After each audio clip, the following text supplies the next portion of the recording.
Hello friends, welcome to my channel Akhil Maurya में। देखिएगा हम लोग क्या करेंगे, आज गुणनखंड विधि लसअ और भाग विधि लसअ लगाना जानेंगे। जितने भी लोग ये देख रहे हैं वीडियो, हम जानते हैं 50% लोग इस सवाल को लगा नहीं पाएंगे, अंतर आप लोग ज्ञाते नहीं कर पाएंगे। देखिएगा गुणनखंड विधि लसअ जब लिखाते हैं तो हमारा क्या होता है, और भाग विधि जब लसअ लिखाते हैं तो क्या होता है, बहुत ही डिफरेंस है दोनों में। तो पहले हम लोग गुणनखंड विधि लसअ लिखाना जानेंगे। मतलब 40 का हम लोग अभाज्य गुणनखंड लिखाएंगे तो 2 गुणे 2 गुणे 2 गुणे 5 हो जाएगा। ठीक है, उसके बाद देखिएगा 36 का इसी तरह लिखाते हैं तो 2, तब क्या हो जाएगा, 2 गुणे 2 गुणे 3 हो जाएगा। फिर देखिए 2 दूना 4, 4 3 या 12, 12 3 या 36 हो जाएगा। उसके बाद इसको क्या करेंगे तो 2 गुणे 3 गुणे 7। ठीक है, उसके बाद देखिएगा जब हम लोग गुणा करेंगे तो 126 आ जाएगा। उसके बाद देखिएगा यहाँ से क्या करेंगे, एक यहाँ देखिएगा 2 कितनी बार है, 1 2 3 बार है तो 2 पर 3 हो जाएगा और गुणे 5 हो जाएगा। ठीक है, ध्यान से देखिएगा।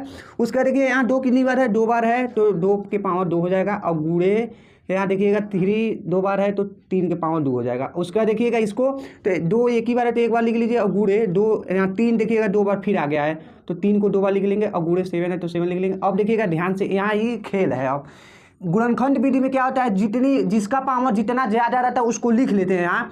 ठीक है, और जो हमारा सेम जैसे मान लीजिए यार 3 सेम 2 बार आ गया तो एक ही बार इसको लिखते हैं। तो 2 को 3 बार लिखेंगे तो देखिएगा 2 के पावर 3 हो जाएगा और गुणे हम लोग लिख लेंगे 2 के पावर 2 है। देखिएगा कम है ना इससे, तो इसको नहीं लिखेंगे। जो सबसे ज़्यादा पावर वाला तो उसी के सिर्फ हम लिखते हैं गुणनखंड विधि में। उसके बाद देखिएगा 3 के पावर 2 हो जाएगा और गुणे, अब देखिएगा यहाँ 7 है बचा है तो 7 लिख लीजिए और गुणे यहाँ क्या बचा है 5 बचा है तो 5 लिख लीजिए।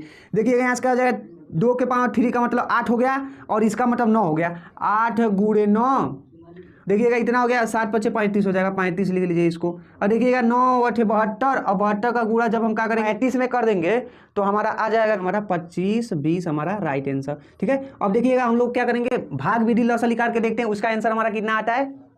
तो देखिएगा भाग विधि में हमारा क्या हो जाता है, भाग विधि में हम लोग को इसका अभाज्य गुणनखंड निकालने की जरूरत नहीं पड़ती है। हम लोग को क्या करना पड़ता है, ऐसे जैसे हम लोग निकालते हैं ना भाग विधि, तो ऐसे निकालेंगे। 2 से पहले सबसे छोटा अंक से काटा जाता है तो 18 को काटेंगे 9 हो जाएगा। देखिएगा इसको सॉल्व करके उसके बाद बताते हैं कि आगे कैसे होगा। तो इसको सॉल्व करें, फिर 3 से काटेंगे तो एक बार में ए कट गया, एक बार में कट गया, एक बार में कट गया। देखिएगा अब देखिएगा इतना हम लोग को सॉल्व करने पा गया ना, तो हमारा ए वाला अंक आएगा, सबका गुणा कर लेंगे। तो मतलब 2 का गुणा देखिएगा कौ बार है, 2 1 2 3 बार है तो 3 बार हम लोग लिख लेंगे इसको।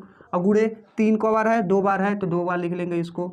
ठीक है, उसके बाद देखिएगा क्या होता है, गुणा हो जाता है। ठीक है, 72 हमारा क्या हो जाएगा, राइट आंसर हो जाएगा। तो 72 देखिएगा हम लोग का गुणनखंड विधि में बहुत सारा अंतर होता है, हम लोग को जनरली जान नहीं पाते हैं, लेकिन हम लोग इस क्वेश्चन के माध्यम से आप लोग को आई होप समझ में आ गया होगा कि गुणनखंड विधि कैसे निकालते हैं और भाग विधि हम लोग कैसे लसअ निकालते हैं।